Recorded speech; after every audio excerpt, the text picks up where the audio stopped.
Declaration అంశంపై YCP నేత మాజీ మంత్రి పేర్ని నాని స్పందించారు. బతికితే జగన్ లాగా బతకాలని అన్నారు.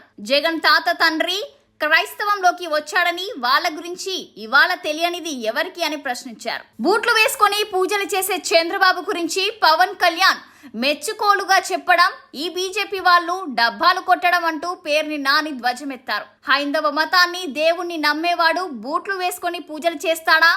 మనిషి అన్నవాడు బూట్లు వేసుకొని పూజలు చేస్తాడా? అందుకు సాక్ష్యంగా అనేక వీడియోలు, ఫోటోలు ఉన్నాయి.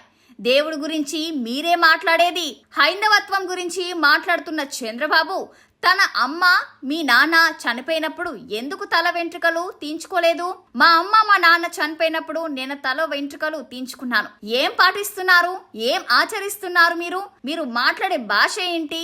వెంకటేశ్వర స్వామిపై నమ్మకం లేకుండానే జగన్ అన్నిసార్లు మెట్లెక్కి నడుచుకుంటూ వెళ్లి దర్శనం చేసుకుని వచ్చాడా?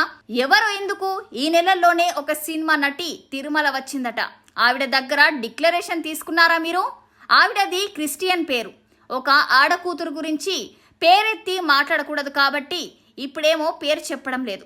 ఏపీ బీజేపీ వాళ్ళు కాదు, కానీ తెలంగాణ నుంచి ఒక ఆమె భజన చేసుకుంటూ తిరుమల వచ్చేసింది. దిక్కుమాలితనం. మీ ఆసుపత్రిలో భజన చెయ్యి. బిల్లుల పేరిట మీ ఆసుపత్రిలో దోచుకుంటున్నారు. రైల్లో భజన చేసుకుంటూ వచ్చావు. నీ ఆసుపత్రిలో హిందువులకు ₹1 అయినా తగ్గించావా? మీ ఆసుపత్రి బాగోతాలు తెలియదా? కరోనా సమయంలో ఎన్ని కోట్లు దాచుకున్నారో మీరు.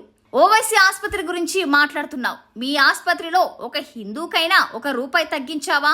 ఇవాళ ఇన్ని మాట్లాడుతున్నారు. ప్రధాని మోడీతో పాటు ఏపీ గవర్నర్ కూడా తిరుపతి వెళ్లారు. మరి ఆయన డిక్లరేషన్ ఇచ్చారా?